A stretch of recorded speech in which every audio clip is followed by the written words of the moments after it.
ఈ రాజకీయాల్లో 30 years ఇండస్ట్రీగా popular అయిన టాలీవుడ్ కమెడియన్ పృథ్వీ గతంలో వైసీపీలో పనిచేశారు. ఆ తరువాత కూటమిలో చేరి వైసీపీలో విమర్శలు ఎక్కుపెడుతున్నారు. గత ఎన్నికలకు ముందు జనసేనలో చేరిన పృథ్వీ వరుసగా వైసీపీని టార్గెట్ చేస్తూ వస్తున్నారు. ఇదే క్రమంలో తాజాగా వైసీపీ మాజీ ఎంపీ విజయసాయిరెడ్డి చేసిన ఓ ఆరోపణను ప్రస్తావిస్తూ ట్వీట్ పెట్టారు. ఇందులో జగన్ను లింక్ చేశారు.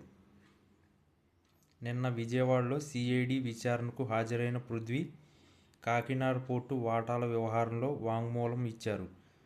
కాకినాడ పోర్టు వాటాల్ని కేవీ రావు నుంచి అరబిందోకు బలవంతంగా బదలాయించుకున్న కేసులో తన ప్రమేయం లేదని వైసీపీ ఎంపీ వైవీ సుబ్బారెడ్డి కుమారుడు విక్రాంత్ రెడ్డే దీనికి కర్త కర్మ క్రియ అని విజయసాయిరెడ్డి వెల్లడించారు. ఇదే విషయం సిఐడికి కూడా చెప్పానన్నారు. ఇప్పుడు అదే విషయాన్ని ప్రస్తావిస్తూ పృథ్వీ ట్వీట్ పెట్టారు.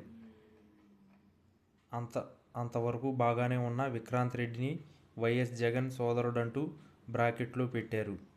వాస్తవానికి జగన్కు విక్రాంత్ రెడ్డికి నేరుగా సంబంధం లేదు. అయితే వైవీ సుబ్బారెడ్డి జగన్ తండ్రి వైఎస్ రాజశేఖర రెడ్డికి తోడల్లుడు కావడంతో ఆయన కుమారుడు జగన్ ఇద్దరు అన్నదమ్ములవుతారనే అర్థంలోనే ఆయన ఈ ట్వీట్ చేసినట్టు తెలుస్తుంది. ఇదే ట్వీట్లో పృథ్వీ రాష్ట్రాన్ని ఏ విధంగా దోచుకోవాలో వైఎస్ఆర్సీపీకి తెలిసినట్లు ఎవరికీ తెలియదు.